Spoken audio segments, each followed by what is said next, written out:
صل على سيدنا ومولانا محمد وعلى سيدنا علي وسيدتنا فاطمة وسيدتنا زينب وسيدنا حسن وسيدنا حسين وعلى آله وصحبه وبارك وسلم وعلى سيدنا علي وسيدتنا فاطمة. الحمدللہ رب العالمین والصلاة والسلام علی سید الانبیاء والمرسلین. اللہم صلی علی سیدنا و مولانا محمد وعلی آلہ واصحابہ وبارک وسلم وصلی علیہ. دنیا کے تمام دیکھنے والوں کو، تمام چاہنے والوں کو، تمام پیار کرنے والوں کو، اور جہاں جہاں تک اس وقت مجھے سنا اور مجھے دیکھا جا رہا ہے، جنید اقبال کی جانب سے انتہائی محبت کے ساتھ السلام علیکم. ایک بار پھر ناظرین، آپ کو پر نور صبح میں صبح نور کے ساتھ میں دل کی گہرائیوں سے خوش آمدید کہتا ہوں. آئیے بلا توقف چلتے ہیں حضرت ابو انیس محمد برکت علی علیہ رحمہ کی تالیف اسماء نبی کریم صلی اللہ علیہ وآلہ وسلم سے رسول اللہ صلی اللہ علیہ وآلہ وسلم کا ایک اسم مبارک پڑھنے اور سننے کی سعادت حاصل کرتے ہیں. سیدنا الشاکر صلی اللہ علیہ وآلہ وسلم، ہمارے سردار شکر ادا فرمانے والے. درود و سلام بھیجے اللہ آپ صلی اللہ علیہ وآلہ وسلم پر، آپ صلی اللہ علیہ وآلہ وسلم کے آل پاک پر اور صحابہ کرام رضوان اللہ تعالیٰ علیہم اجمعین پر. ارشاد باری تعالیٰ ہے کہ اگر تم میرا شکر ادا کرو گے تمہیں اور زیادہ عطا کروں گا. حضرت عبداللہ ابن عباس رضی اللہ تعالیٰ عنہما سے مروی ہے کہ حضور نبی کریم صلی اللہ علیہ وآلہ وسلم اکثر یہ دعا فرمایا کرتے تھے کہ یا اللہ مجھے اپنے بہت زیادہ شکر گزار اور ذکر کرنے والا بنا، تجھ سے بہت زیادہ ڈرنے والا، تیری اطاعت کرنے والا، تیری ہی جانب رجوع اور انابت کرنے والا بنا دے. ناظرین کرام، ہمارے ساتھ آج خاص طور پہ آپ نے رہنا ہے، اور ماؤں بہنوں بیٹیوں نے تو رہنا ہی رہنا ہے، کیونکہ آج انشاءاللہ سیدہ ام کلثوم بنت علی علیہ السلام کا ہم تذکرہ پاک کریں گے. انتہائی بلند پایہ شخصیت. ناظرین، اب معاملہ یہ ناظرین کہ ہم مسلمانوں کا معاملہ بڑا ہی حسین ہے الحمدللہ. ہم اپنی عقیدتوں، اپنی محبتوں کا پیمانہ خود سیٹ نہیں کرتے، نہ ہی ہم اپنی چاہتوں کا قبلے کا تعین خود کرتے ہیں، بلکہ ہم تو جو کچھ بھی کرتے ہیں اللہ اور اس کے رسول صلی اللہ علیہ وآلہ وسلم کے دیے ہوئے احکامات کے مطابق کرتے ہیں. یعنی ہماری چاہتوں اور عقیدتوں کا مرکز وہی ہوگا جس سے اللہ اور اس کے رسول صلی اللہ علیہ وآلہ وسلم نے محبت کی. لہٰذا تبلیغ رسالت کے بدلے سرکار دو عالم صلی اللہ علیہ وآلہ وسلم کے قرابت داروں کی محبت اللہ کی طرف سے خواہش مصطفیٰ صلی اللہ علیہ وآلہ وسلم بن کر قرآن کے پاروں میں جگمگائے. جو کشتی نوح بن کر ہم گناہگاروں کو پار لگائیں، اور پھر رسول اللہ صلی اللہ علیہ وآلہ وسلم یہ فرمائیں کہ ستارے آسمان والوں کے لیے باعث امن ہیں اور میرے اہل بیت زمین والوں کے لیے باعث امن ہیں. ایک اور روایت میں آتا ہے کہ میرے اہل بیت میری امت کے لیے باعث امن ہیں. یعنی اب جس کو امن چاہیے وہ سایہ رحمت اہل بیت میں جگہ تلاش کر لے، یعنی یہاں بھی اسے امن مل جائے گا اور انشاءاللہ وہاں بھی اس کو امن مل جائے گا. لہٰذا ناظرین، جو امن کا متلاشی ہے، جو امن تلاش کر لے، تو اسے پھر یہ بھی چاہیے کہ اس فرمان کو بھی سمجھ لے کہ جس کا خاتمہ محبت اہل بیت پر ہوگا وہ شخص شہید ہوگا. تو آئیے ناظرین، عقیدت کے انہی مراکز میں، انہی نفوس قدسیہ میں، اہل بیت اطہار کی اسی حسین سی کہکشاں میں سرکار مدینہ صلی اللہ علیہ وآلہ وسلم اور موسنہ اسلام ام المومنین حضرت خدیجہ الکبریٰ سلام اللہ علیہا کی پیاری پیاری نواسی، مولا کائنات مولا علی کرم اللہ وجہ الکریم کی لاڈلی شہزادی اور سیدہ فاطمہ الزہرا سلام اللہ علیہا کی لخت جگر، جنتی جوانوں کے سردار حسنین کریمین علیہ السلام کی آنکھوں کی ٹھنڈک، اور عقیلہ بنی ہاشم سیدہ زینب سلام اللہ علیہا کی پیاری ہمشیرہ حضرت ام کلثوم سلام اللہ علیہا کی بارگاہ میں چلتے ہیں. ناظرین، جو انتہائی بلند پایہ شخصیت ہیں، جو فضائل اور برکات نبوی صلی اللہ علیہ وآلہ وسلم سے معمور بھی ہیں، اپنے والد گرامی مولا کائنات مولا علی کرم اللہ وجہ الکریم کی جاہ و جلالت کا مظہر بھی ہیں اور اپنی والدہ ماجدہ سیدہ زہرا سلام اللہ علیہا کی پاکیزہ تربیت کا پاکیزہ پیکر بھی ہیں۔ یہ وہ پاک اور مطہر ہستی ہیں ناظرین جن کو یہ عظیم ترین شرف بھی نصیب ہوا کہ آپ سلام اللہ علیہا کے نانا جان نے خود اپنی نواسی کا نام اپنی پیاری بیٹی سیدہ ام کلثوم سلام اللہ علیہا کے نام پر رکھا، یعنی آپ سلام اللہ علیہا وہ خوش نصیب ترین نواسی ہیں جن کو اپنے پیارے نانا جان کا پیارا پیارا دیدار بھی نصیب ہوا اور صحابیت کا شرف بھی آپ کو عطا ہوا۔ ناظرین کرام پھر بالائے کرم بات یہ ہے، یعنی کرم بالائے کرم دیکھیے کہ گلشن سیدہ فاطمہ الزہرا سلام اللہ علیہا کے جن پیارے پیارے پھولوں پیارے پیارے چہرے جو کہ بوسہ گاہ مصطفیٰ صلی اللہ علیہ وآلہ وسلم بنے، جن کا آسمان ناز آغوش رحمت للعالمین تھا، یعنی حضرت ام کلثوم سلام اللہ علیہا بھی انہی میں شامل تھیں۔ پھر سیدہ ام کلثوم سلام اللہ علیہا پر وہ وقت آیا کہ بچپن کی عمر میں نانا جان کا لمس آپ سلام اللہ علیہا سے جدا ہوا، پھر پیاری امی جان سیدہ فاطمہ الزہرا سلام اللہ علیہا کی جو پیارا سایہ تھا وہ بھی آپ سے جدا ہوا، اور پھر تربیت و پرورش کے تمام تر مراحل جہاں باب المدینۃ العلم مولا کائنات مولا علی کرم اللہ وجہ الکریم نے اپنی انتہائی حکمت بھرے انداز سے اپنے علم کو اور حکمت کو منتقل کیا، تو وہ بھرپور ان کو تمام باتیں ان کی آغوش میں ملتی رہیں۔ وہی جنتی نوجوانوں کے سردار حسنین کریمین علیہ السلام اپنی پیاری اور لاڈلی بہن ام کلثوم سلام اللہ علیہا کا بھی بے انتہا خیال رکھا کرتے تھے۔ سیدہ ام کلثوم سلام اللہ علیہا اپنی عبادت میں بے مثل، سخاوت اور شب بیداریوں میں کسی سے کم نہ تھی، یوں کہیے کہ سیدہ کائنات کا آپ مکمل طور پہ عکس تھی۔ حضرت ام کلثوم سلام اللہ علیہا ناظرین واقعہ کربلا کے موقع پر اس قافلہ حسینی میں بھی شامل تھی جس قافلے پر ظلم و ستم کے پہاڑ توڑے گئے، یعنی ہر صدمہ قیامت بن کر آپ سلام اللہ علیہا پر بھی ٹوٹتا رہا اور آپ استقامت سے اسے برداشت کرتی رہیں۔ اپنے لاڈلے اور جان سے پیارے بھائی امام علی مقام امام حسین علیہ السلام کی شہادت بھی آپ نے دیکھی، بھتیجوں اور دیگر جان نثاران نے امام علی مقام کو ذبح ہوتے ہوئے بھی دیکھا، شہیدان کربلا کے مبارک اجسام کو اذیت دینے کی قیامت صغریٰ بھی آپ پر بپا ہوئی۔ کوفے کے بازاروں، ابن زیاد اور یزید کے درباروں، پھر اسیری کی شدید ترین تکالیف اور ایک نہیں ناظرین کئی ایک کربلائیں آپ برداشت کرتی رہیں، یعنی تاریخ کے اوراق شاہد ہے کہ سیدہ ام کلثوم سلام اللہ علیہا کی جرت و بہادری ایک رنگ حیدری میں منتقل ہو کر آپ کی ہمشیرہ بی بی زینب سلام اللہ علیہا کے ساتھ نظر آتی ہے۔ اللہم صلی علی سیدنا و مولانا محمد وعلی سیدنا علی و سیدتنا فاطمہ و سیدتنا زینب و سیدنا حسن و سیدنا حسین وعلى آله وصحبه وبارك وسلم اللهم صل على سيدنا ومولانا محمد وعلى سيدنا علي وسيدتنا فاطمة وسيدتنا زينب وسيدنا حسن وسيدنا حسين وعلى آله وصحبه وبارك وسلم۔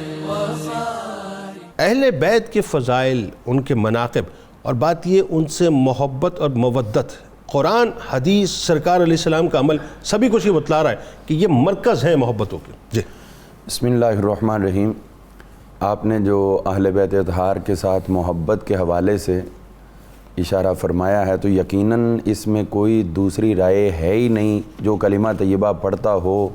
اور پھر وہ سوچے کہ مجھے اہل بیت سے محبت میں تردد کرنا چاہیے یا تھوڑا کم کرنا چاہیے، تو یہ ناممکنات میں اسے پھر اپنے ایمان پہ غور کرنا چاہیے، اس کو اپنے ایمان پہ غور کرنا چاہیے۔ مومن ہو تو کبھی بھی اس طرف نہیں جا سکتا۔ بالکل ٹھیک۔ اور ہم دیکھتے ہیں رب کائنات نے قرآن مجید فرقان حمید کے اندر جو ارشاد فرمایا قُلْ لَا أَسْأَلُكُمْ عَلَيْهِ أَجْرًا إِلَّا الْمَوَدَّةَ فِي الْقُرْبَى، کیا بات، تم سے کوئی اجر تبلیغ نہیں مانگتا لیکن یہ ہے کہ میرے قرابت داروں کے ساتھ محبت کرنا۔ اب آپ یہ دیکھیے انداز آج کل ہم دیکھتے ہیں لوگوں نے اپنے اپنے لوگو سلوگن بنا لیے ہوئے ہیں، کوئی اپنے آپ کو صرف توحید کا نام لے کے پروموٹ کر رہے ہیں، کوئی کسی نام سے کوئی کسی نام سے۔ تو جب ہم دیکھتے ہیں تو ہمیں یہ بات نظر آتی ہے کہ رب کائنات نے جب اپنے توحید کا ذکر کرنا چاہا تو اس کے لیے ارشاد فرمایا محبوب کریم صلی اللہ علیہ وسلم قل هو اللہ احد، آپ فرما دیجئے کہ وہ اللہ ایک ہے۔ تو اپنی توحید لفظ کل کے ساتھ آغاز کیا ہے، درست۔ اور جب حضور صلی اللہ علیہ وسلم کی رسالت کی بات آئی ہے تو یہاں بھی ارشاد فرمایا اے محبوب کریم صلی اللہ علیہ وسلم آپ فرما دیجئے قل یا ایھا الناس انی رسول اللہ الیکم جمیعا، میں تمام کائنات کی طرف تمام لوگوں کی طرف اللہ کا نبی بن کے آیا ہوں، سبحان اللہ، رسول بن کے آیا ہوں۔ تو اب دیکھیے عقیدہ توحید کے ساتھ بھی لفظ کل ہے اور عقیدہ رسالت کے ساتھ بھی لفظ کل ہے۔ قطع کلام کی معذرت، اہل بیت کی اگر حیات طیبہ کردار کو اٹھا لیں، آپ تعلیمات کو اٹھا لیں، ان سے بڑا توحید پرست کون ہوگا مجھے بتائیے؟ بے شک ایسے ہی ہے۔ تو اب جو ہمیں دیا جا رہا ہے، ہمیں تو وہ لینا ہے جو ہمیں دیا جا رہا ہے اور زبان مصطفیٰ سے دیا جا رہا ہے۔ عقیدہ توحید بھی لفظ کل سے اور عقیدہ رسالت بھی لفظ کل سے ہے، مطلب کہ جس طرح زور عقیدہ توحید پہ ہے، عقیدہ توحید کے بعد عقیدہ رسالت پہ اسی طرح۔ اور اب اس کے بعد تیسرا سٹیپ جو لیا ہے وہ رب کائنات ارشاد فرماتا قل لا اسألکم علیہ اجرا الا المودۃ فی القربی، وہی زبان، وہی انداز، وہی طریقہ، وہی اشارہ اور وہی حکم کہ فرمایا جس طرح میری توحید لازم ہے، میرے محبوب کی رسالت لازم ہے، تو اسی طرح اہل بیت کی محبت بھی لازم، وہاں بھی کل ہے، رسالت میں بھی کل ہے اور اہل بیت کی محبت میں بھی۔ تین چیزیں اپنی اولادوں کو سکھاؤ، جی، ادبوا اولادکم بثلاث، اپنی اولادوں کو تین چیزیں سکھاؤ، مطلب کہ یہ محبت رکنے نہ پائے۔ بعض لوگ ہوتے ہیں کسی کے ساتھ دوستی یا تعلق ہے، اولادوں کو پتہ بھی نہیں ہوتا اور وہ زندگی کے اتنے ساتھی ہوتے ہیں، بعد والوں کو خبر بھی نہیں ہوتی، بتانا پڑتا ہے اور وہ شک میں پڑتے ہیں پتہ نہیں ہے بھی تعلقات کے نہیں ابا جی سے۔ لیکن یہ فرمایا کہ اپنی اولاد کو سکھا دو جو جام محبت تمہیں پینا نصیب ہو گیا ہے، تمہاری اولادیں بھی محروم نہ رہیں۔ بلکہ قطع کلام کی معذرت، وہ جملہ میں بلا تمثیل عرض کروں، جس طرح بچپن میں ہم بچوں کو ٹیکے لگاتے ہیں نا اینٹی وائرس، ہمیں چاہیے کہ ہم یہ محبتوں کے جو ٹیکے وہ بھی لگائیں ساتھ ساتھ، تاکہ ان کے وجود میں صلاحیت ان کے اندر پیدا کرنی چاہیے، اور چونکہ وہ سیکھنے کا ایک عمل ہوتا ہے۔ بالکل ٹھیک۔ آپ دیکھیے اس بات پہ نبی کریم رؤوف رحیم صلی اللہ تعالی علیہ وآلہ وسلم آپ نے جو اہل بیت اطہار کی محبت کا درس اور سبق دیا ہے، اس میں ہمیں یہ بات ملتی ہے کہ صحابہ کرام رضوان اللہ علیہم اجمعین پھر اسی چیز پر اپنی زندگی میں اس کو حرز جاں بھی بنا کے رکھا اور اس پہ عمل کرتے ہوئے بھی ہمیں قدم قدم پر نظر آتے ہیں۔ حضرت سیدنا ابوبکر صدیق رضی اللہ تعالیٰ عنہ سے لے کر آخری صحابی تک ہمیں یہ چیز نظر آتی، میں اس کی ایک تمثیل عرض کرتا ہوں۔ خود حضرت عمر فاروق رضی اللہ عنہ کے وہ جملے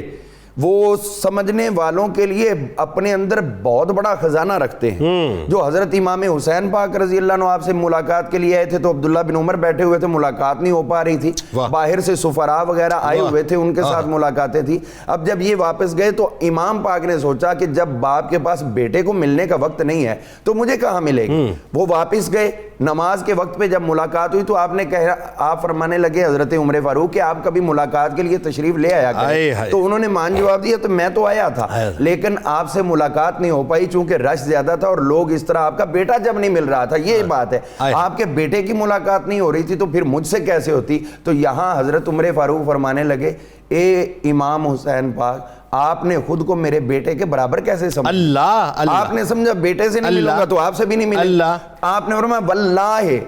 علی ما رؤوسنا، قسم اٹھا کے کہہ رہے اللہ کی قسم یہ جو ہمارے سر پر بال ہے نا، یہ بعد اللہ الا انتم، اللہ کی ذات کے بعد صرف اور صرف آپ نے اگائے ہیں۔ اب یہ جملہ سر پہ بالوں کا مطلب کیا کہ ان بالوں کے اندر جو ذہن ہے، آج جتنے سفیر آئے ہوئے ہیں، مشیر آئے ہیں، دنیا کے کونے کونے سے چل کے حاضری دی ہیں اور میں حکمران ہوں، تو یہ حکومت کی فہم و فراست ہمیں کہیں اور سے نہیں ملی، خدا کے بعد اہل بیت کے در سے۔ بھئی یہ وجود کیا ہے، وجود میں جو بال اگے ہوئے وہ بھی آپ کے ہیں، پھر وہ غلامی کی سند لکھ کے دے دیجیے تاکہ بروز میں یہ اس بات کی طرف دیکھیے کہ دماغ اندر موجود ہے بالوں کے نیچے، یہ جو میں حکومت کر رہا ہوں، فتوحات کر رہا ہوں، یہ کسی اور کا صدقہ نہیں ہے، آپ لوگوں کی ہی عطا ہے۔ تو اتنا بڑا حکمران ببانگ دوہل اگر اپنی محبت کا اظہار کریں، اور وہ جو کمیت نے بات کہی تھی، خواب میں حضرت ثور بن یزید نے ان کو دیکھا تو کہنے لگے کہ بتاؤ تمہارا کیا حال ہے؟ وہ کہنے لگے کہ اللہ نے میرے لیے ایک تخت لگا دیا اور یہاں مجھے کہنے لگا کہ اب تم بولو جو دنیا میں شعر بولا کرتے تھے،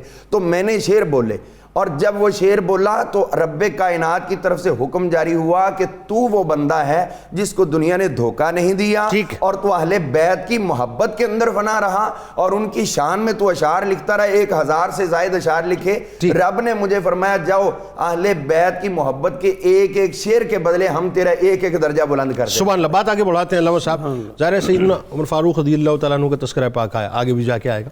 آپ کی زوجہ بھی ہیں۔ حضرت ام کلثوم سلام اللہ علیہ کی جو حسین تعارف ہے، اور خاص طور پہ جو ایک خاندانی فضیلت اللہ نے آپ کو عطا کی اور رشتوں کی جو عظیم ترین جھرمٹ ہے، میں نے ابتدا میں ایک جملہ عرض کیا کہ یہ اگر ساری ہی باتوں کو ہم ایک طرف رکھ کر صرف یہ دیکھیں کہ سرکار علیہ السلام جن کا نام گرامی رکھ رہے ہیں، اس سے بڑی فضیلت اور کیا ہوگی؟ دیدار مصطفیٰ جن کو نصیب ہو گیا پیدا ہوتے، اس سے بڑی فضیلت کیا ہوگی؟ بتائیے۔ بسم اللہ الرحمن الرحیم، اللہم صلی علی سیدنا مولانا محمد معدن الجود والکرم وآلہ وصحبہ وبارک وسلم۔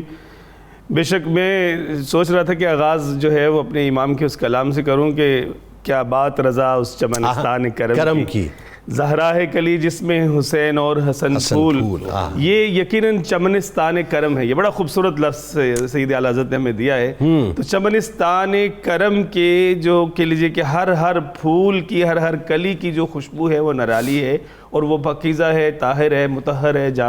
ہمارے مشام جاں کو معطر کرتی ہے۔ اسی میں سے ایک تذکرہ نور جو الحمدللہ آج کی صبح نور کو جو ہے وہ پر نور بنا رہا ہے، وہ سیدہ ام کلثوم رضی اللہ تعالی عنہا کی ذات اقدس کے حوالے سے ہے۔ آپ کے سیر نگاروں نے لکھا کہ آپ کا نام سیدہ ام کلثوم، جو ام کلثوم نام پیارے کریم آقا صلی اللہ علیہ وسلم نے آپ کو عطا فرمایا، تو اس کا ایک سبب یہ بھی تھا کہ آپ اپنی خالہ جان سیدہ ام کلثوم بنت رسول اللہ صلی اللہ علیہ وسلم سے شکل و شباہت میں بہت زیادہ مشابہت، یہ بہت زیادہ مشابہت رکھتی تھی، اور اس سبب سے جو ہے وہ آپ کو یہ نام دیا گیا۔ دوسرا نام جو کہہ لیجیے کہ سیر نگار لکھتے ہیں وہ زینب صغرا ہے، کیونکہ آپ کی ایک بڑی بہن جو ہے وہ سیدہ زینب کبریٰ ہے، اور آپ کے جو دونوں بھائی ہیں وہ امام حسن امام حسین یعنی حسنین کریمین ہیں۔ تو آپ دیکھیے کہ شرف و فضیلت اور عظمتوں کی جو معراج اللہ تعالیٰ نے آپ کو نصیب فرمائی، جو آپ کو عطا فرمائی ہے، وہ ددیال سے ہو یا ننیال سے ہو، دونوں ہی گھرانے ایسے ہیں کہ جن کی عظمتوں پر جو ہے وہ آسمان کے ملائکہ بھی گواہی دیتے ہیں۔ سبحان اللہ۔ کہ پیارے کریم آقا صلی اللہ تعالیٰ علیہ وسلم کی لخت جگر جو ہے وہ سیدۃ النساء العالمین سیدہ فاطمہ الزہرا رضی اللہ تعالیٰ عنہا آپ کی والدہ ماجدہ ہے، اور وہاں جو ہے وہ شرف کتنی عظیم ماں، جی ہاں، اتنی عظیم ماں کی گود، اور ان کا مطلب کہہ لیجیے کہ آپ کو، اور دوسری طرف جو ہے وہ مولا علی کرم اللہ تعالیٰ وجہ الکریم، اور پھر مولا علی کرم اللہ تعالیٰ وجہ الکریم کا مطلب کہہ لیجیے کہ خاندانی شرف جو ہے، مطلب ایک طرف کہہ لیجیے کہ علم و معرفت، نور و نکہت، اور کہہ لیجیے کہ شجاعت، بہادری، یہ سارے جتنے بھی اوصاف حمیدہ ہیں ان سب کا مرقع اور مسجع جو خاندان ہے، جو چمن ہے، جو ذات ہے، جو گھرانہ ہے، اور جو بیت الشرف ہے، وہاں پہ آپ کی جلوہ فرمائی، وہاں پہ آپ کی تربیت، وہاں پہ آپ کا کہہ لیجیے کہ ماہ و سال کا گزارنا، اور اس سے آپ کا تعلق جڑ جانا کہ جہاں کہہ لیجیے کہ اوپر اگر آپ جاتے ہیں تو ماموں کو آپ دیکھیے، آپ کی خالاؤں کو دیکھیے، آپ کے جو ہے وہ بھائیوں کو دیکھیے، پھر آگے اگر اگلی نسل میں بات چلی جاتی ہے تو دیکھیے کہ پیارے آقا صلی اللہ علیہ وسلم کے دین پر قربان ہوتے ہوئے اون محمد کو دیکھیے، سیدنا قاسم کو دیکھیے، علی اصغر اور علی اکبر کو دیکھیے، تو یہ وہ سارے کا سارا وہ شرف والا گھرانہ ہے کہ جہاں آپ کی جلوہ فرمائی ہے، جس میں آپ کی تربیت ہے، جہاں آپ کی ولادت ہے، اور اللہ تبارک تعالیٰ نے وہ عظمت و شرف اور بزرگی آپ کو عطا فرمائی کہ آسمان دنیا کے نیچے وہ کسی اور خاندان، کسی اور گھرانے کو وہ نصیب۔ اچھا ایک بات آپ علامہ صاحب دیکھیں، کسی شخص کی نسب میں ویسے کوئی بڑی شخصیت آ جاتی ہیں تو وہ ریفرنس جو ہے وہ رہتی دنیا تک اس کے لیے ہو جاتا ہے کہ صاحب ہمارے تو فور فادرز کے اندر یہ شخصیت تھیں، اللہ تعالیٰ نے ان کو بڑے مقام سے نوازا تھا۔ یہاں تو سارے وہ مقامات ہیں کہ جن مقامات کی وجہ سے لوگوں کے مقامات کا تعین ہوتا ہے۔ ایک ایک ہستی کو آپ دیکھ لیں نا، مثال کے طور پہ اگر آپ صرف اپنا سیدہ ام کلثوم سلام اللہ علیہ کی بھائیوں کی آپ بات کریں، آپ دیکھیے کیا کمال شرف اللہ تعالیٰ نے عطا کیا ہے، یعنی جنت کے نوجوانوں کی سرداری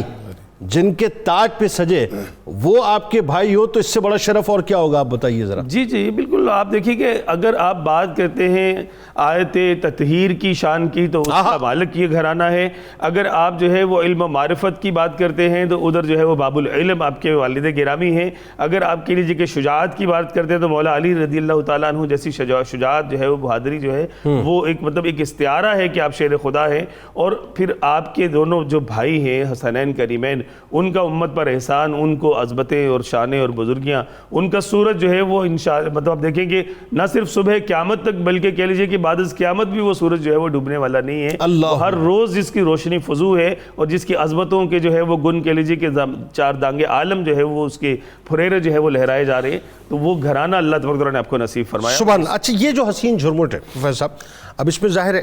فضیلت کے اعتبار سے تو ہم وہی بات ہے کہ ہم اپنا حصہ ڈال سکتے ہیں، یا یوں کہیے کہ ہم یہ جو گفتگو کر رہے ہیں بنیادی طور پہ ہم اپنے مقام اور مرتبے کو بلند کرنے کی بات کر رہے ہیں، ان کا مقام و مرتبہ تو اعلیٰ و رفع ہے۔ حضرت ام کلثوم سلام اللہ علیہا کا بچپن بھی ظاہر انہی ہستیوں کے درمیان گزرا، اب کن کن ہستیوں نے آپ کی تربیت کی، کن مبارک ہستیوں کے زیر سایہ آپ مکمل طور پہ رہیں، پھر جو آپ کی شخصیت و کردار ہے خاص طور پر میں چاہتا ہوں اس پہ ذرا گفتگو فرمائیے۔ بسم اللہ الرحمن الرحیم والصلاة والسلام علی سید الانبیاء والمرسلین۔ جنید بھائی آج جس ہستی کا ہم ذکر کر رہے ہیں سیدہ ام کلثوم بنت علی سلام اللہ علیہا، یہ وہ شخصیت ہیں کہ جن کی تربیت اس ماحول میں ہوئی جس ماحول کی طہارت اور پاکیزگی کی گواہی خود رب کائنات نے دی ہے۔ سبحان اللہ۔ اور آپ خود اور وہ افراد جنہوں نے آپ کی تربیت فرمائی ان کی محبت کو خود خدا نے واجب قرار دیا ہے، اس ماحول کے اندر آپ کی تربیت ہوئی۔ سبحان اللہ۔ اب ہم یہ بات دیکھتے ہیں کہ جب آپ کی ولادت ہوئی تو تھوڑا عرصہ آپ کو حضور صلی اللہ علیہ وسلم کی صحبت ملی، بالکل ٹھیک ہے، لیکن یہ وہ صحبت ہے کہ ایک لمحہ بھی کسی کو ایمان کی حالت میں نصیب ہو جائے تو رضی اللہ عنہ ورضوا عنہ کا تاج اس کے سر پر۔ سبحان اللہ، سبحان، کیا کہنے، یہ صحبت آپ کو نصیب ہوئی۔ سبحان۔ پھر اس کے تھوڑا عرصے بعد آپ کی جو والدہ ہیں حضرت سیدہ کائنات سیدہ فاطمہ الزہرا سلام اللہ علیہا، 6 ماہ بعد وہ بھی پردہ فرما۔ اللہ اکبر۔ اب آپ کی تربیت کے اندر جو بنیادی کردار ہے وہ باب مدینۃ العلم مولا کائنات حضرت علی المرتضیٰ شیر خدا رضی اللہ تعالیٰ عنہ کا ہے، یعنی آغوش علم و حکمت میں آپ پھر تربیت پا رہے ہیں۔ لیکن میں یہ بات عرض کروں گا کہ حضرت مولا علی المرتضیٰ کس کی تربیت کا مظہر ہیں، انہوں نے کس آغوش میں تربیت پائی ہے، کیا کہنے، وہ آغوش مصطفیٰ صلی اللہ علیہ وسلم ہے۔ تو یہ بات ہم کہہ سکتے ہیں کہ سیدہ ام کلثوم بنت علی رضی اللہ تعالیٰ عنہا آپ کو اگرچہ جس عمر میں حصے میں تربیتی معاملات کا آغاز ہوتا ہے اس میں نبی علیہ السلام کی صحبت تو آپ کو اس حصے میں نصیب نہیں ہوئی، لیکن ہم یہ بات کہہ سکتے ہیں کہ بلا واسطہ آپ مولا علی المرتضیٰ کی تربیت کا مظہر ہیں اور بالواسطہ امام الانبیاء کی تربیت۔ سبحان اللہ، یعنی بالواسطہ اور بلا واسطہ آپ کو تربیت ملی، بالکل ٹھیک ہے۔ تو آپ نے چونکہ آغوش علی میں پرورش پائی، پھر دیکھیے آپ کی جو بہن ہے زینب کبریٰ سیدہ زینب بنت علی سلام اللہ علیہا،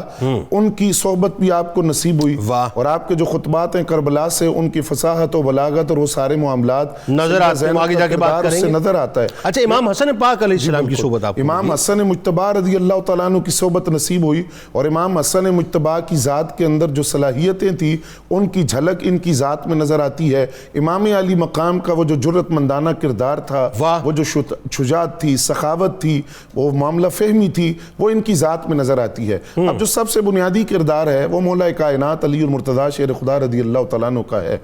جن کی آغوش میں پرورش پائی، اور اس تربیت کا نتیجہ یہ ہے کہ مدبرہ بھی ہے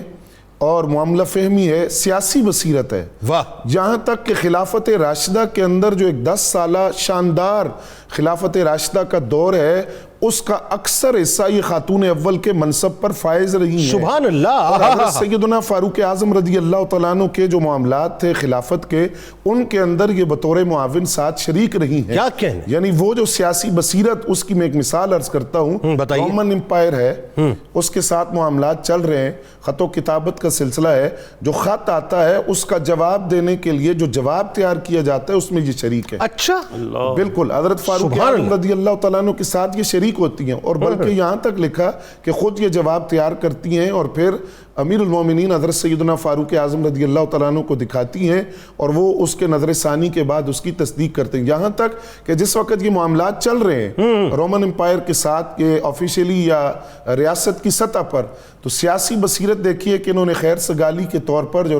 رومی بادشاہ تھا اس کی بیوی کو خوشبو تحفے میں بھیجی، وہاں پھر باقاعدہ میٹنگ ہوئی کہ یہ امیر المومنین کی جو زوجہ ہیں، عالیہ ہیں، خاتون اول سیدہ ام کلثوم بنت علی، ان کی طرف سے خوشبو آئی ہے، ہمیں کیا کرنا چاہیے؟ ایک قیمتی ہار بطور تحفہ واپس بھیجا گیا، وہ ہار آپ نے فوراً سیدنا فاروق اعظم رضی اللہ تعالیٰ عنہ کے حوالے کیا، یہ فرمایا کہ اس پر میرا حق اس لیے نہیں ہے کہ اگر میں خلیفہ کی بیوی نہ ہوتی تو یہ ہار مجھے نہ ملتا۔ اللہم صلی علی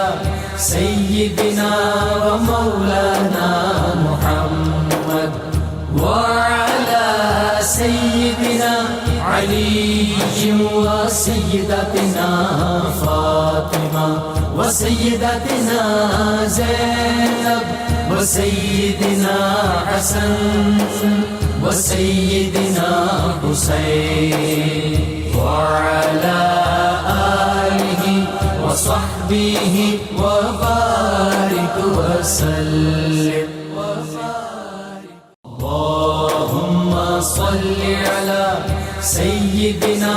ومولانا محمد وعلى سيدنا علي وسيدتنا فاطمة وسيدتنا زينب وسيدنا حسن وسيدنا حسين وعلى آله وصحبه وبارك وسلم۔ ابھی بتائیے ذرا کہ صحابہ اور اہل بیت کی جو ایک تعلق ہے، ایک انسیت ہے، ایک محبت ہے اور ایک مودت ہے، ایک عقیدت ہے، اس بارے میں بتائیے ذرا۔ جی یقیناً یہ حضرت سیدہ ام کلثوم سلام اللہ تعالی علیہ کی شخصیت کا عقد مبارک ہونا ہی حضرت سیدنا عمر فاروق رضی اللہ تعالیٰ عنہ کی شخصیت کے ساتھ تو باوجود عمروں کے تفاوت کے یہ بتاتا ہے کہ اگر صحابہ اکرام اہل بیت سے محبت کرتے تھے تو وہ بھی جواباً اپنے نانا جان کی امت کے ساتھ شدید محبت کیا۔ سبحان اللہ۔ تو اس بارے میں آپ دیکھیے، پہلے تو میں یہ عرض کرتا ہوں وہ مشہور روایت حضرت سیدنا ابو بکر صدیق رضی اللہ عنہ جو حضرت سیدنا امام حسن کو دیکھ کے کہا تھا، حضرت مولا علی مرتضیٰ شیر خدا نے اٹھایا ہوا تھا، تو آپ نے وہاں پر جو جملہ بولا تھا وہ یہ تھا، بی ابی انتا، مجھے میرے باپ کی قسم آپ زیادہ مشابہ علی کے نہیں ہیں بلکہ زیادہ مشابہ اللہ، اور اس پہ وہ خوش ہوئے تھے۔ کمال تو یہ ہے۔ اچھا اب اس پہ کمال ایک اور میں بتاتا ہوں جی، وہ کمال یہ ہے کہ ان کا بچپن ہے، ہاں ٹھیک ہے، اور حضور صلی اللہ علیہ وسلم کا بچپن ان تمام صحابہ میں سے کسی نے نہیں دیکھا تھا۔ اللہ اللہ اللہ، بچپن میں حضور بھائی کی کیا شباہت کیسی ہے، کیا کہنا، یہ ہے کہ وہ دیکھنے والے حضرت ابو بکر صدیق انہوں نے اس وقت دیکھا تھا، تو انہوں نے وہی نقشہ دیکھا حضرت امام حسن میں، تو یہاں کہہ رہے ہیں کہ آپ حضور کے زیادہ مشابہ، اور قسم اٹھا کے کمال بات، مطلب بات یہ ہے کہ اس سے یہ بھی ثابت ہوا کہ صدیق اکبر جو ہے وہ صدیق اکبر، یعنی وہ جو صدیق اصغر سے اکبر بنے، وہ جو صدیق اصغر اس وقت تھے، اس وقت سے وہ جلوہ مصطفیٰ صلی اللہ علیہ وسلم دیکھ رہے تھے وہ۔ اب آپ یہ دیکھیے یہ محبتیں نہیں ہیں تو اور کیا ہے۔ حضرت عمر فاروق رضی اللہ تعالیٰ عنہ کے ساتھ حضرت مولا علی مرتضیٰ شیر خدا نے حضرت سیدہ ام کلثوم سلام اللہ تعالی علیہ کا عقد مبارک کیا، اور اس پہ تمام رتب اللسان ہے، اور یہ اس سے بڑھ کے اور ان کی فضیلت کیا ہوگی، یعنی فروع کافی کے اندر تو ایک پورا باب بیان کیا گیا، اس کے اندر عنوان یہ قائم کیا گیا کہ جس خاتون کا خامند فوت ہو جائے تو اس کو عدت کہاں پہ شمار کرنی چاہیے، تو اس کے اندر وہ دلیل یہی لائے ہیں کہ جب حضرت عمر فاروق رضی اللہ عنہ شہید ہو گئے تو حضرت مولا علی مرتضیٰ شیر خدا آپ تشریف لائے اور حضرت سیدہ ام کلثوم کو اپنے گھر لے کر گئے، تو عدت جو ہے وہ انہوں نے اپنے گھر میں گزروائی۔ تو ایک اس میں یہ بھی ثبوت ملتا ہے کہ اگر کسی کا خامند انتقال کر جاتا ہے تو اس کو گھر میں اپنے والد لے جائے اور اس کی عدت وہاں شمار کروائے، تو یہ حضرت حسن بصری بھی اسی پہ فتویٰ دیا کرتے تھے، تو وہ وہاں شمار کرواتا، تو یہ سنت علوی بنتی ہے، حضرت مولا علی مرتضیٰ شیر خدا کی سنت ہے۔ تو یہ اس سے ایک تو مسئلہ معلوم ہو گیا عدت کا، اور دوسرا یہ بھی نظر آ گیا کہ حضرت عمر فاروق رضی اللہ عنہ کے حوالہ عقد میں تھی۔ اسی طرح ہم دیکھتے ہیں کہ اس معاملے کے اندر جو حضرت شیخ طوسی المبسوط فی فقہ الامامیہ کے اندر انہوں نے بھی اسی چیز کو بیان کرتے ہوئے بہت خوبصورت بات لکھی ہے. کیا لکھی؟ وہ کہتے ہیں کہ جب ان کا عقد حضرت عمر فاروق رضی اللہ عنہ کے ساتھ ہوا تھا اچھا. تو اس وقت حق مہر 40,000 درہم مقرر کیا. اللہ 40,000 درہم اس زمانے میں. اللہ اکبر. لوگ تو آج بھی ہمیں وہ کہتے ہیں جی بس وہ 40,000 روپے دیتے پھر جو جان جا رہی ہوتی ہے. تو اس زمانے میں اتنا ان کا حق مہر مقرر کرنا، یہ حالانکہ شادیاں اور بھی ہوئی حضرت ٹھیک ہے، لیکن کسی کا ایسا حق مہر نہیں تھا. تو ان کا حق بھئی مہر علوی خاندان سے نسبت ہے نا، بات یہ ہے ہاشمیوں سے نسبت طے ہونے جا رہی ہے، اور میں نے شایع نشان ہونا اسی چاہیے. مسئلہ کو جب میں نے دیکھا ہے تو مجھے ایک طرف تو نظر آیا کہ حضرت عمر فاروق رضی اللہ تعالیٰ آپ کے کپڑوں پہ کئی پیبند لگے ایسا ہی ایسا ہی، اور دوسری طرف یہ 40,000 درہم پیش کر رہے ہیں جو آپ کی ایک تنخواہ میں تھے اور دیگر جو معاملات تھے اس میں سے جو آتے تھے. اور اس میں ایک روایت یہ بھی نظروں سے گزری کہ قرض بھی اٹھا کے آپ نے 40,000 درہم میں شامل کیا تھا. یہ حضرت سیدہ ام کلثوم کے کیا ساتھ نکاح ہے. پروٹوکول اور کیا مقام اور مرتبے کا خیال رکھا ہے. جی بالکل. اور پھر ہم یہ دیکھتے ہیں کہ حضرت سیدنا عمر فاروق رضی اللہ تعالیٰ آپ نے جو ادھر عقد نکاح فرمایا ہے تو اس بارے میں خود حضرت سیدنا امام جعفر صادق رضی اللہ عنہ کا فرمان یہ بھی موجود ہے اور الکافی کے اندر موجود ہے. کیا فرمانے آپ فرماتے ہیں کہ ہم اہل بیت میں سے جو پہلا رشتہ باہر گیا ہے نا وہ حضرت ام کلثوم کا حضرت عمر کے ساتھ. سبحان اللہ. تو کس قدر یہ خراج تحسین تھا کہ اگر باہر گیا ہے تو کس شخصیت کے ساتھ گیا ہے. سبحان اللہ. اسی طرح ہم دیکھتے ہیں کہ ان کی محبتیں، ان کے پیار اور ان کی عقیدتیں صحابہ کرام رضوان اللہ علیہ مجمعین کے ساتھ اور ان کے ساتھ اپنا تعلق رکھنا ایسا کہ جس تعلق کے بغیر وہ سمجھے کہ ہمارا ایمان ہی مکمل نہیں ہے، وہ اس بات پہ مظہر ہے. آپ دیکھیے حضرت سیدنا عثمان غنی رضی اللہ عنہ وہ بھی تو اہل بیت میں سے تھے. آپ کی والدہ عروہ بنت قریظ وہ حضور صلی اللہ علیہ وسلم کی کزن تھی. ٹھیک ہے، ٹھیک ہے. حضور کی پھوپھی کی بیٹی تھی. ٹھیک ہے. اور وہی رشتہ حضرت مولا علی کے ساتھ بھی تھا. درست. جو حضور کا تھا، حضور اور حضرت مولا علی آپس میں چچا زاد تھے. ٹھیک ہے. تو وہی رشتہ جو حضور کا تھا وہ ان کے ساتھ اور جو ان کا تھا وہ ان کے ساتھ. تو میں کہتا ہوں اس سے بڑا پن اور کیا ہوگا. امام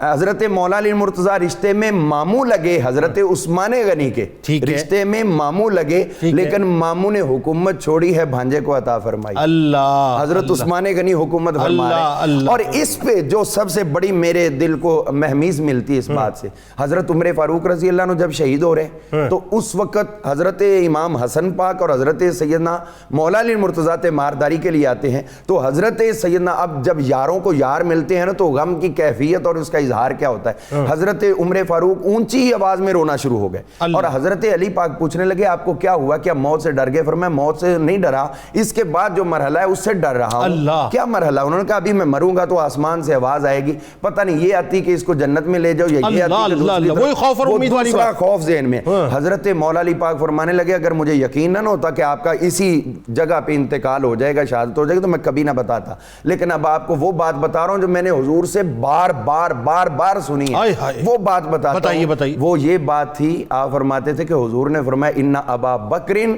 و عمر سیدہ کہول اہل الجنہ. ابو بکر اور عمر یہ جنتی بوڑھوں کے سردار ہیں، یعنی جو دنیا میں بوڑھے ہو کے جنت میں جائیں گے یہ ان کے سردار ہیں.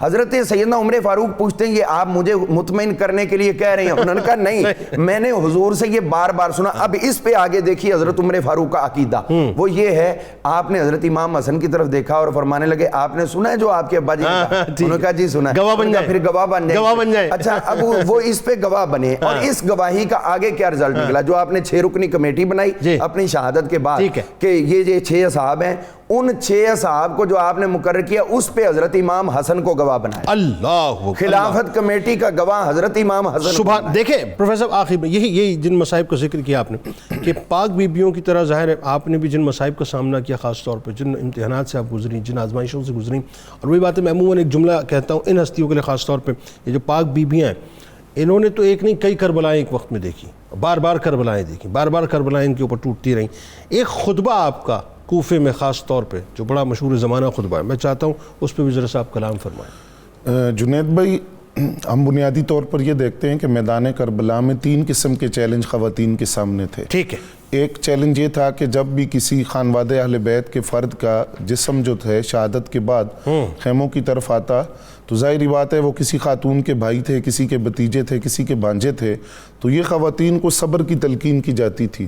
دوسرا کردار ہے سیدنا امام زین العابدین رضی اللہ تعالیٰ عنہ کی تیمارداری کا، اور تیسرا چیلنج ان کے سامنے تھا کہ جو روح کربلا ہے، مقصد کربلا ہے، پیغام کربلا ہے، اس کو امت تک کیسے پہنچایا جائے کہ وہ قیامت تک لوگوں کے ذہنوں میں بیٹھ جائے۔ بالکل ٹھیک۔ اس تینوں چیلنج کو حضرت سیدہ ام کلثوم بنت علی رضی اللہ تعالیٰ عنہ نے جس طرح سیدہ زینب نے نبھایا، اسی طرح سیدہ ام کلثوم ان کے ساتھ شریک ہیں۔ آپ کا خطبہ جو آپ نے اہل کوفہ کو دیا، آپ نے فرمایا اے اہل کوفہ، افسوس ہے تم پر، تم نے امام علی مقام کو گرفتار کر کے شہید کر دیا، اب ان کے اموال کو غنیمت بنا کر تقسیم کر رہے ہو اور ان کی ناموس کو تم نے اسیر کیا، اور اب اس پر گریہ کرتے ہو، راہ و زاری کرتے ہو، روتے ہو۔ یہ جو آپ کا خطبہ ہے، اس خطبے کے ہر لفظ سے مولا علی کا جلال بھی ٹپک رہا ہے، امام علی مقام کی جرت بھی آشکارا ہو رہی ہے، اور امام حسن کی جو فراست ہے اس کی جھلک بھی نظر آ رہی ہے۔ یہ خطبہ جو آپ نے اہل کوفہ کو دیا، اور پھر اتنا حوصلہ، اتنا صبر سیدہ ام کلثوم بنت علی رضی اللہ تعالیٰ عنہ کا کہ وہ تمام معاملات جو ہیں، ساری شہادتیں آپ کے سامنے ہوئی ہیں، اور ان شہادتوں کے بعد جو سفر ہے کوفہ اور کوفہ سے شام تک کا، اس دوران جو اسیری کی حالت ہے یا دیگر معاملات ہیں، نیزوں پر جو سر اقدس ہیں شہداء کے، وہ آپ کے سامنے ہیں، لیکن بڑے صبر کے ساتھ، حوصلے کے ساتھ ان سارے مراحل کو آپ نے برداشت کیا۔ آپ کے حوالے سے ہی ایک روایت موجود ہے، جس طرح حضرت سیدہ سکینہ سلام اللہ علیہا کے حوالے سے ہے، آپ سلام اللہ علیہا کے حوالے سے بھی ہے کہ جب امام علی مقام امام حسین رضی اللہ تعالیٰ عنہ کے سر انور کو آپ کے آگے لے جایا جا رہا تھا، تو آپ نے یہ یزیدی فوج کے جو سپاہی تھے ان سے کہا کہ اس کو تھوڑا سا سائیڈ پر کرو، اس لیے کہ لوگ اس کو دیکھتے ہیں تو پھر ہم پر نظر پڑتی ہے، تو اس کو تھوڑا آگے کر دو کہ ہماری جو عصمت ہے، طہارت اس خاندان کی جو شرم و حیا ہے وہ اپنی جگہ قائم رہے۔ اور یہ جو جرت مندانہ آپ کا کردار ہے، صبر ہے، استقامت ہے، یہ رہتی دنیا تک۔ خواتین اسلام کو ایک پیغام ہے اس بات کا کہ ایک طرف خانگی معاملات ہیں تو ان کے اندر بھی آپ کو اسوہ یہ ہے، دوسری طرف جب یہ ایک مصائب ہے، بظاہر یہ مصائب ہیں، ایک آزمائش کی گھڑی ہے، اس کے اندر بھی سارے ان معاملات کو دیکھ کر بھی کہیں بھی آپ کے قدم میں لغزش نہیں آتی، کوئی بے صبری کا جملہ آپ کی زبان پر نہیں آتا، بڑے صبر کے ساتھ ان مراحل کو آپ نے گزارا۔ اور سیدہ زینب کی جو وہ فصاحت و بلاغت ہے، اس فصاحت و بلاغت کی جھلک سیدہ ام کلثوم بنت علی رضی اللہ تعالیٰ عنہ میں نظر آتی ہے، اور کیوں نہ آئے کہ دونوں لخت جگر ہیں باب مدینۃ العلم کی، اور دونوں نواسیاں ہیں مدینۃ العلم کی، اور اس ماحول کے اندر پرورش پائی ہے، تو اس ماحول کا جو اثر تھا، جو تربیت کا اثر تھا، وہ واقعہ کربلا کے اندر ان خواتین کی ذات سے دیکھا گیا کہ جس طرح مرد دلیر تھے، بہادر تھے، جرت رسول کے وارث تھے، اسی طرح یہ خواتین بھی اپنے خاندان کی جرتوں کی وارث بن کر میدان کربلا۔ یعنی آج اگر میں یہ کہوں کہ آپ اپنی ماؤں بہنوں سے اس حوالے سے کوئی پیغام کی صورت میں کلام کریں، تو میرا خیال ہے کہ آپ کی شخصیت کے وہ جو آپ کی پاک دامنی، وہ تو ظاہر ہے اعلیٰ و رفع بات ہے، لیکن وہ جو کہتے ہیں نا کہ شخصی کردار جو ہے، جس میں مطلب پریکٹیکلی اگر ہم میدان میں اترتے ہیں تو آپ کی شجاعت، آپ کی بہادری، آپ کا صبر، آپ کا استقامت، میرا خیال ہے آج اس کو اپنانے کی بہت زیادہ ضرورت ہے خواتین کو۔ بالکل، دیکھیے یہ جو واقعات ہیں نا، یہ صرف ہمارے کانوں کی لذت کے لیے نہیں ہے، اصل جو ہم بار بار یہاں سے اس پلیٹ فارم سے ایک ہی موضوع کو بار بار بیان کیا جاتا ہے، اس کا اصل مقصد یہ ہے کہ اس پیغام کو سمجھنے کی کوشش کریں جو پیغام ان شخصیات کے کردار سے سامنے آیا۔ بالکل ٹھیک، آپ تینوں آپ کو بہت شکریہ، آپ تشریف لائے۔ اللہم صلی علی سیدنا و مولانا محمد وعلی سیدنا علی و سیدتنا فاطمہ و سیدتنا زینب و سیدنا حسن و سیدنا حسین وعلی آلہ وصحبہ وبارک وسلم۔ اللہم صلی علی سیدنا و مولانا محمد وعلی سیدنا علی و سیدتنا فاطمہ و سیدتنا زینب و سیدنا حسن وسيدنا حسين وعلى آله وصحبه وبارك وسلم. کتاب الشفا کی جانب چلتے ہیں، اور انشاءاللہ جب میں آپ سے اجازت لوں گا تو آپ نے ہمارے ساتھ رہنا ہے، کیونکہ ملک کے ممتاز شناخواں جناب خاور نقش بندی صاحب ہمارے ساتھ موجود ہوں گے انشاءاللہ ویڈیو لنک کے ذریعے، جو منقبت کا نذرانہ پیش کریں گے. تو کتاب الشفا، آمدنی میں اضافے کا وظیفہ آمدنی میں اضافے اور برکت کے لیے روزانہ نماز فجر کے بعد سورہ عنکبوت کی آیت نمبر 62 اول و آخر درود پاک کے ساتھ 313 بار پڑھیں، انشاءاللہ آمدنی میں اضافہ ہوگا. فاطمہ زہرا کی ہے تصویر بنت مرتضیٰ، جن کو حاصل ہے ہر ایک توقیر بنت مرتضیٰ. تھارواں کی رگوں میں نور شاہ دو جہاں، مستنیر آیت تطہیر بنت مرتضیٰ. فاطمہ زہرا کی ہے تصویر بنت مرتضیٰ. تقویٰ پرہیزگاری میں بھی تھی کامل ترین، شب و شبیر کی ہمشیر بنت مرتضیٰ. فاطمہ زہرا کی ہے تصویر بنت مرتضیٰ. طاہرہ عالمہ فاضلہ ساجد تھی وہ، دین کی کرتی